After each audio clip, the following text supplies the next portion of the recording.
Hello everyone, Alistair Gold here. Normally, I do feel a slight bit of guilt when I go to football matches at the moment because, I feel, why should I be there when you guys aren't able to? That's something that I do. I do feel it in each one. There's a little sense of that. Last night, I didn't feel that. I felt like I was doing you guys a service, quite frankly, going to the Vitality Stadium to cover Bournemouth versus Tottenham Hotspur because it was atrocious. It was so bad that, I kind of got to the end of it and just kind of sat back and thought, I'm never going to get that 100 minutes or so of my life back. Not that you really get any of your time back in life, but oh my goodness, it was absolutely atrocious. It was two teams that really didn't know how to attack, didn't know how to score the most fundamental thing that football requires, a goal. It wasn't great. And what I should stress, because I don't want this to feel like, I know the last video was a bit of a rant. This isn't going to really be that kind of level stuff because there were positives. Defence, was way better than that horrific game against Sheffield United. This is going to be more about wondering how you build on that because. Yeah, this was, I think the comparison I always like to make, and apologies if you've heard this one before, but for me, my favourite Tottenham side of the past, say, 10 years or so, was the Pochettino side that challenged Leicester and Chelsea for the title. Absolutely aggressive, snarling animal of a team, really, that would hunt down in like a pack the opposition players. They had no time or space on the ball whatsoever. And Spurs were not only so aggressive in their defending from the front, but they were also incredibly mean at the back. Best defence both those years in the Premier League in terms of goals conceded, but also created chances galore and scored them. I think it was maybe the second season or two where Kane, Son and Ali all got 20 plus. You had Christian Eriksen, 20, 25 assists or something like that, and probably maybe 12, 15 goals as well. It was like the best of both worlds, They didn't win the title. They didn't even win any silverware. However, I think you'll look at someone like Liverpool last season in the Premier League. I know they won the Champions League, but in the Premier League itself, had an incredible season. Still didn't win the Premier League because Man City was still 2 points or so better. And I'll always feel that about that Tottenham team. They were good enough to win a title. I'd say maybe especially the year that Chelsea won it. Spurs were, a lot of people felt they were probably the best team in that Premier League. They just didn't get it over the line. But for me, in terms of the actual football played, I adored that. That team was just everything I love about football in one. Last night just showed how much that's changed and kind of dissolved at Tottenham. And this isn't a new thing. This isn't a Mourinho thing. This was happening during the Pochettino era. It reminds me of, I was thinking about it today, towards the end of the Pochettino era, I asked him, I'm trying to think where it was. It was an away game. I asked him I think we'd seen a match where there looked to be a little bit of pressing, something that had been really missing. And I said, there was pressing today. You must be pleased with that. And he was like, I wanted more. And just the look on his face was kind of like, almost as if he knew it was broken. He knew that the players weren't delivering the same amount of hunger and desire that you need to pull off that kind of football. And I think, I know we've said it a million times, but that's the hangover of that Champions League final. I think so many players felt that that was the pinnacle and they couldn't make it. And this season has been a hangover from hell. And we've all had it in jobs in the past where maybe you felt you'd done all you could and there wasn't that same motivation as hunger. You still enjoyed it, but it wasn't that I'll give everything for this kind of mentality. And I think that's what you're seeing with some players at Tottenham because, we can blame the people at the very top. Daniel Levy's certainly mistakes, not pushing the team on, not buying at the right times, not buying the right players. You can blame Pochettino for various things he did, tactical decisions, or his own kind of things he maybe would come out with sometimes, or maybe a lack of nous in the big games. You can blame Mourinho for not stamping his authority on this team yet. But ultimately, the kind of, as well as Levy, one of the what do you call it? The defining factors that kind of crosses both periods is some of those players, and they have to take responsibility. Or I think it's one of those where if you're not going to get involved in the Mourinho era and the next chapter of Spurs, it is probably best they move on. I'm not singling out certain players. I think this is something that you guys maybe have to make your own mind up on what players you feel have dropped those intensity and desire levels. But yeah, like I said, I'm not blaming them solely. I think they're just part of a puzzle that seems to be having lots of missing pieces at the moment. So, the match itself, I just felt it was absolutely full of excuses afterwards. I think that was the thing that really I didn't like about the after stuff. We'll come to that. We had a press conference today because there was a bit of a mess towards the end yesterday with the press conference, which weirdly I found myself kind of tangled up in. If you haven't seen the video that's kind of been across social media. But in terms of what Mourinho said afterwards to the TV companies and the radio, it was so focused on excuses. It was the VAR incident. Yeah, we know the VAR was wrong. Of course it was. But 2 weeks ago, a week ago at Sheffield United, Mourinho was saying that the team have to show a stronger mentality and be able to bounce back from stuff like that, and that kind of issue shouldn't be a thing. They should be able to hold their heads high and keep going. And this came within the first, early moments of the game, early minutes of the game. There was so much more football. That is not responsible for why Tottenham didn't win that match last night. There's so much more to it than that. But yet here he was for this game using it as an excuse and saying, oh, you could see the players were impacted. We were all impacted by it.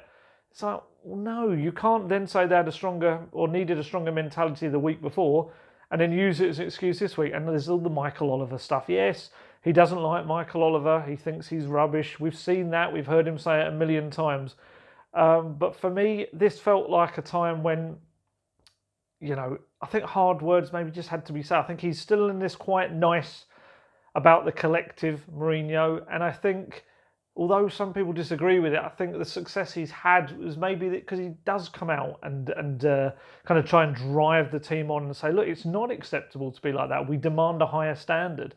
I wasn't impressed with that at all. To not have a single shot on target in the entire match against a team that is bottom 3 of the Premier League and has one of the worst, goals conceded kind of tallies in the Premier League, it's not good enough. It really isn't. For a team with, on paper, the attacking riches that Tottenham have.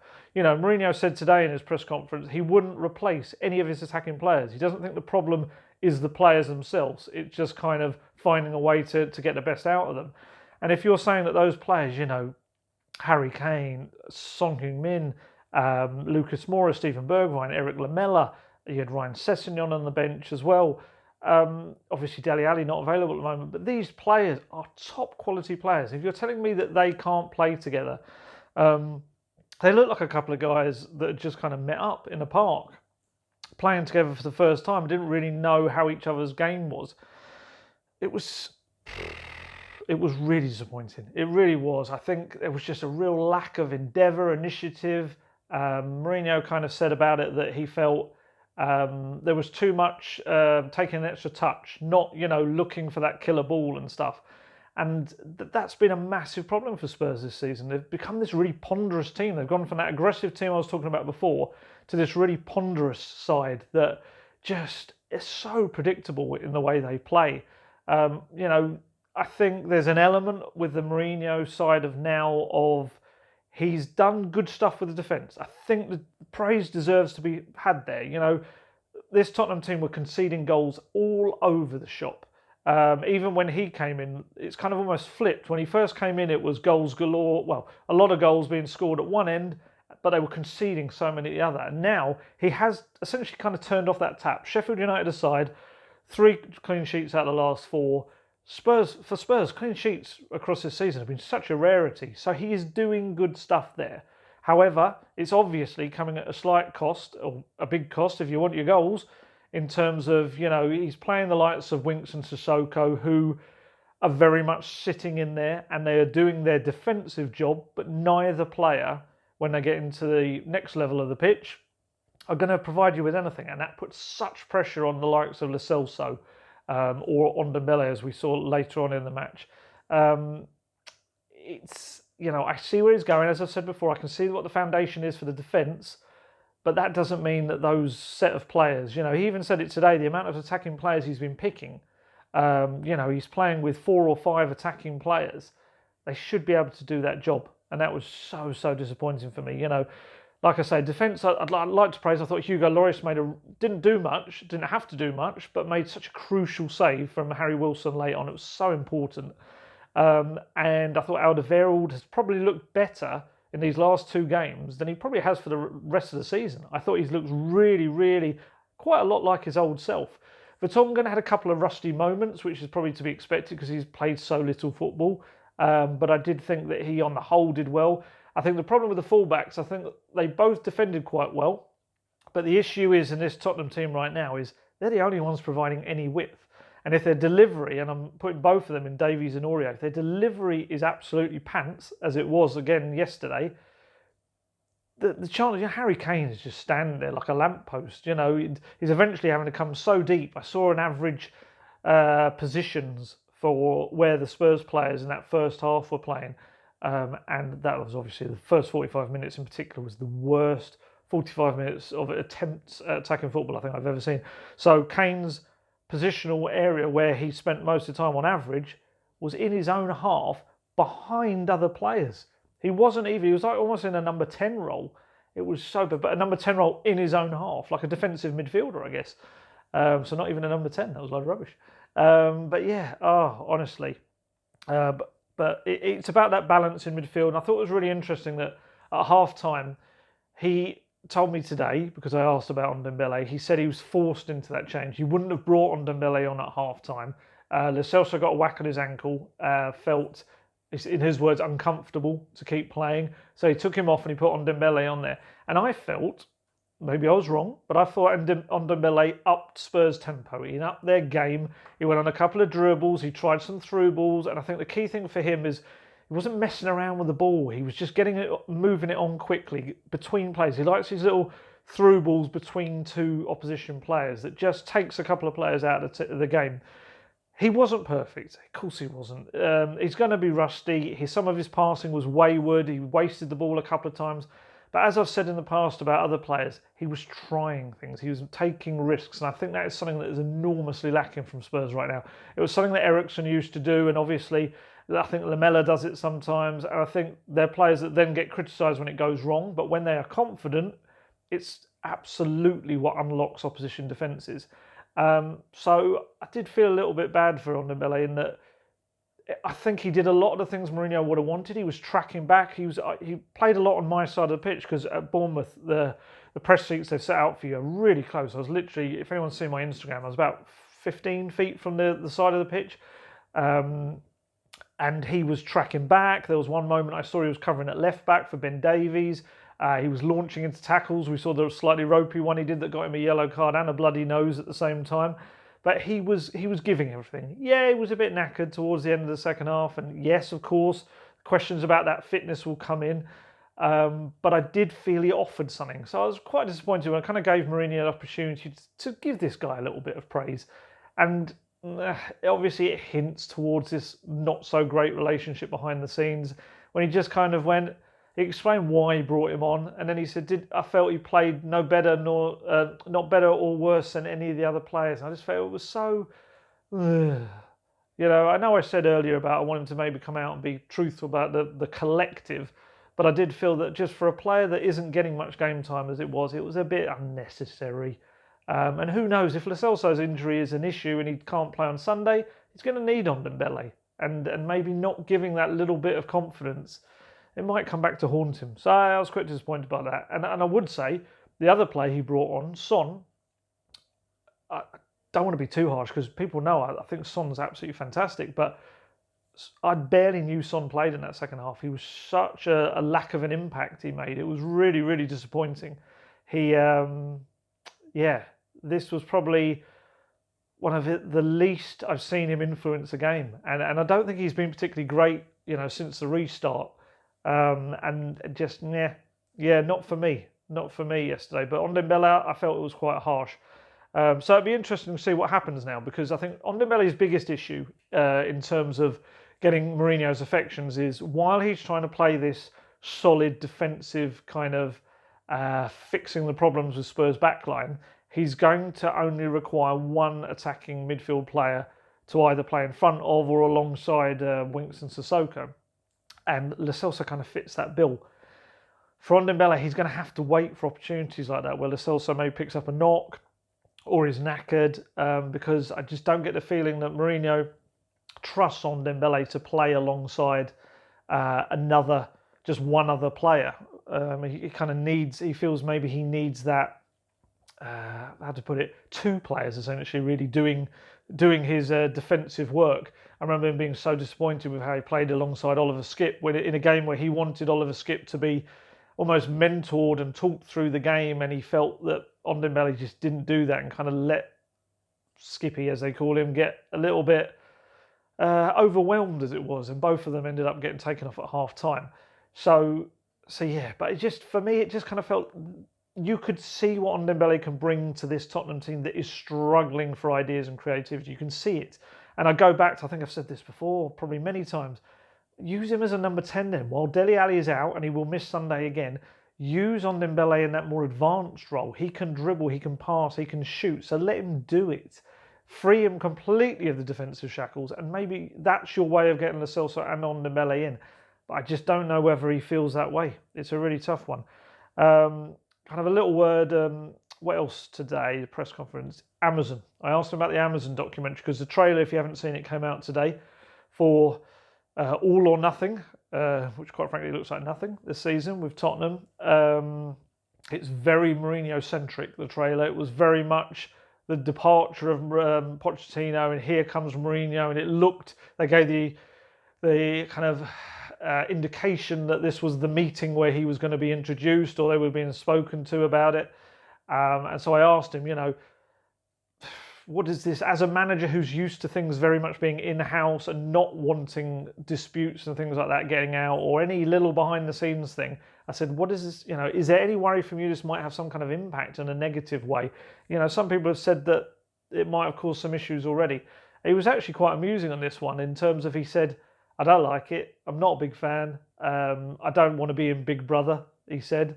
I've kind of learned to ignore it and know it's not there. And then he admitted, will I watch it? No. He said it's not something I'd be interested in watching. And then I think there's a little bit in his brain suddenly reminded him, oh crap, I really need to actually kind of big this up a bit, because this is for the club and the club are going to make him money out of it and all that. And he suddenly said, oh, but I think it'll be great for anyone that wants to watch it, for sports fans and football fans. I think they'll love it, because they'll get to really see the behind the scenes of a football club. I thought that was quite interesting. It comes out late summer, they've said. So presumably they're going to wait until the end of the season, because it'd be a bit mad just to get it out before it's finished. But yeah, so that was about the Amazon stuff. I'm trying to think of anything else he massively said in this press conference that was of real interest. I think we've covered probably most of the points. But I think the thing for me that's quite interesting is that he does seem to have a real faith in these players. I think he said it too many times for it just to be a public display of thing. And I do believe, especially with this comment about not being able to, he wouldn't want anyone to replace him. He doesn't think there's better players out there. I get what he's saying, probably in his top three, when you've got Ali, Kane and Son absolutely firing, they were and could still be one of the best, if not, well, one of the best, certainly top front threes in the league. And then you add Bergwijn to that as well. Lucas and Lamela as obviously split opinion from people, but I do see kind of what he means in that aspect. But to kind of say that this team only needs a couple of tweaks to get it, this is what expression he keeps using, a couple of changes, a couple of tweaks to get it where it needs to be.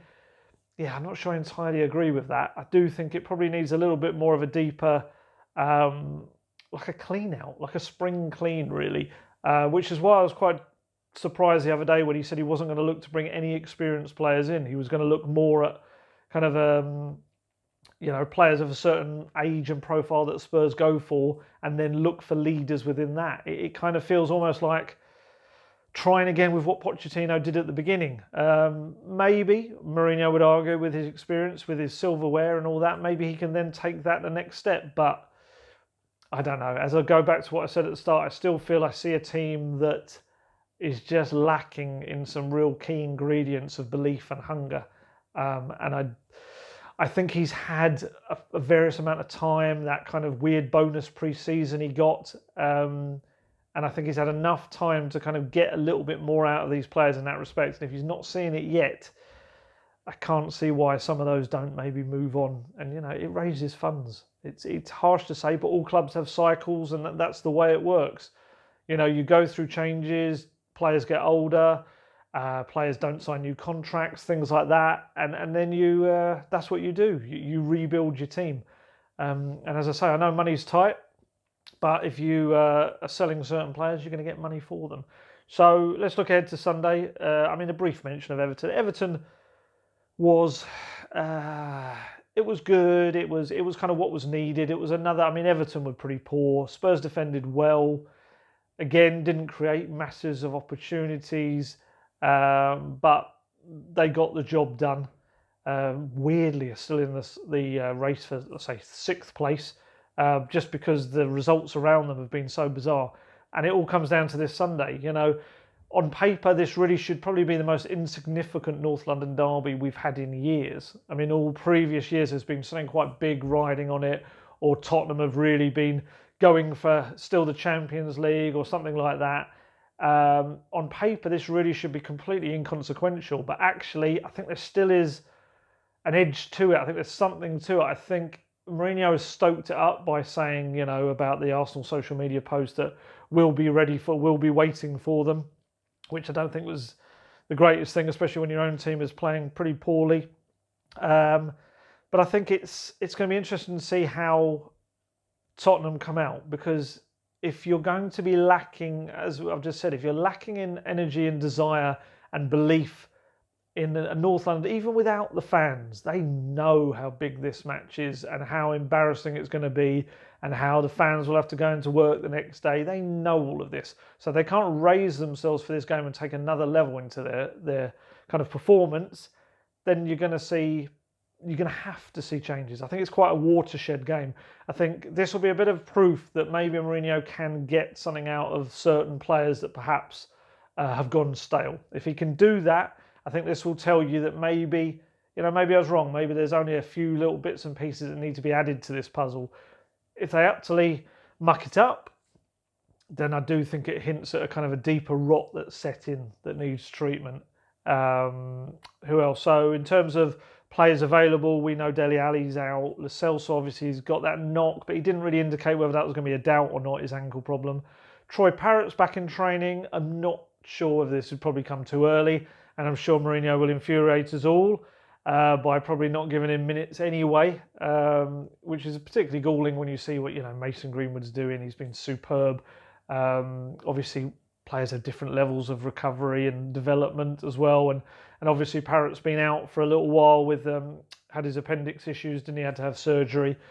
So it may be that he's been told, look, a bit like Tanganga. Tanganga's back in training next week, I believe it is, with Tanganga. But he's already said Tanguy probably won't play against this season, just purely for the sake of getting him fit and ready for next season, because he had that stress back fracture. But with Parrott, is it the same thing? I don't know. I'd love to see him play. I asked him the other day, Mourinho, about, if Europa League is kind of, well, certainly with Champions League off the table, is it something that you might use some of these younger players, Oliver Skipp, Jez Fernandez, Harvey White, Dennis Serkin. Obviously, we now know Troy Parrott's back in training. And again, his answer was a little bit like, well, I still want to play in the Europa League. So, it's difficult to do that sort of thing. And then he kind of said, but if they're good players, they'll play because they're good, not because they're young, and we just want to give them minutes. So we'll see. I still feel that Oliver Skipp will get a start before the end of the season. I just got that feeling. But I'd love to see, Serkin get a few minutes. I'd love to see Ryan Sessegnon get some minutes. He was back on the bench last night, but obviously he's just not appearing. I think his biggest issue is finding that position for him. They just can't seem to nail down a role for him, and he's just in this horrible limbo in the middle of not really being fancied for either role. And, I really like Harvey White as a player as well. If he can get some minutes under his legs. That was one thing he did say when I asked him about that. He said he's told the club that he wants Dennis Serkin and Harvey White as part of his first team squad next season. And that's massive for those two guys. Both very young. I'm trying to think if they're both 18 yet. I think they have both now turned 18. I'm trying to think if Serkin's still 17. But yeah, so they're both big thing for them. Big to know that next season you're going to be part of that first team squad. But yeah, of course, as they've seen with others, it's all about getting the minutes and the chances. And I just feel sometimes players need that chance to just show. It's like an audition, show what they can do for next season.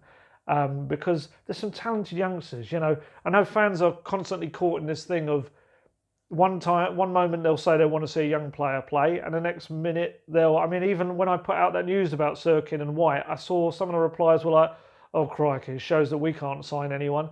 It's kind of like you can't have it both ways. You should really want to bring through youth players, and obviously I understand the excitement of transfers, but sometimes you can bring in a transfer and you can miss out on something. I mean, look at Greenwood at United. United don't need to buy another striker now. They've given Greenwood a chance, and he's been phenomenal. Troy Parrott might, get a couple of games at the end of the season. He might bang in the goals, and Spurs think, well, do we really then need to be another striker? Maybe Parrott is ready. Maybe he has developed. And I think that's the same with people like Serkin. Give him a chance. Spurs might not need another left back. He is very young, but if he can come along as like a backup to Davies and come in and out of the team, maybe Sessegnon, that's going to be the thing with him as well. I think we've kind of got to have a bit of balance to the way we look at things. I'm no different. I'm not trying to claim that I'm any saint in this regard either. I always like to see an exciting signing come in the door, but I also, anyone that knows the stuff I do covering the academy sides as well, I love to see the young players make their way through and graduate into the first team. It's so cool to see the kind of the journey they've gone on, the process. And you look at Harry Kane. Harry Kane is the ultimate example of what Spurs can do when they get it right. And even he went off all over the place on loan and still came through. Ledley King, obviously, absolute Tottenham legend, And I think there's talent in there. Certainly those players I've mentioned are very, very good players. And why not give them a shot? I think that was possibly one thing with Pochettino in the latter years. He probably didn't do what he used to do when he first came. Some of those younger players weren't getting their chances. And Mourinho's got this reputation for not doing that. Perhaps this new job and the lack of funds, maybe it might force him into kind of getting back into that kind of mindset, because he has developed some really good young players over the years. Varane, McTominay, even Rashford. Rashford says, although it was a difficult time, a lot of what he learned and kind of improved his game came through Mourinho. So there's no reason why he can't do it. But yeah, it's a biggie this Sunday. I'll be there. I hope Spurs just turn up. I really hope they do, because it's going to be against an Arsenal team that have sorted a lot of their defensive issues out. They're not perfect, but Arteta has worked on that, same as Mourinho, but they come with the added goal threat. And that's something obviously Spurs just haven't had in a little while now. So if Spurs can turn up, if Spurs can just work, it's the interaction, the link-up play. There's so few little triangles being used. It's so like, let's get the ball out to Aurier and he'll just bang in across, or Davies and the crosses, and they'll just hit an opposition player. There's no thought in their processes, and it makes you wonder, what are they training them? What's the plan? How are they working? Clearly something, if they are doing it on the training pitch, isn't then moving across to the actual football pitch, the competitive action. I want to see so much more. I'm sure you guys don't want to go into work on Monday morning or talk to anyone, or not going into work, obviously, for many of you, but you don't want the horrific banter that comes from a North London derby defeat. And Spurs have had a very good home record against Arsenal certainly in the Pochettino era, and that really shouldn't stop this season, because it will be utterly rubbish, and pretty much season over as well, because I think the Europa League then becomes even that. It's going to be difficult to get as well, I think, with the other teams still in the hunt. So fingers crossed we get something really positive to talk about in the next video. I know I haven't exactly exuded confidence that will happen, but I'm interested to see kind of where things go from now. I feel like Mourinho's got plans. I don't feel that anyone thinks that he's off out the door. Football has been terrible. I'm 100% with everyone that says that in terms of the attacking stuff.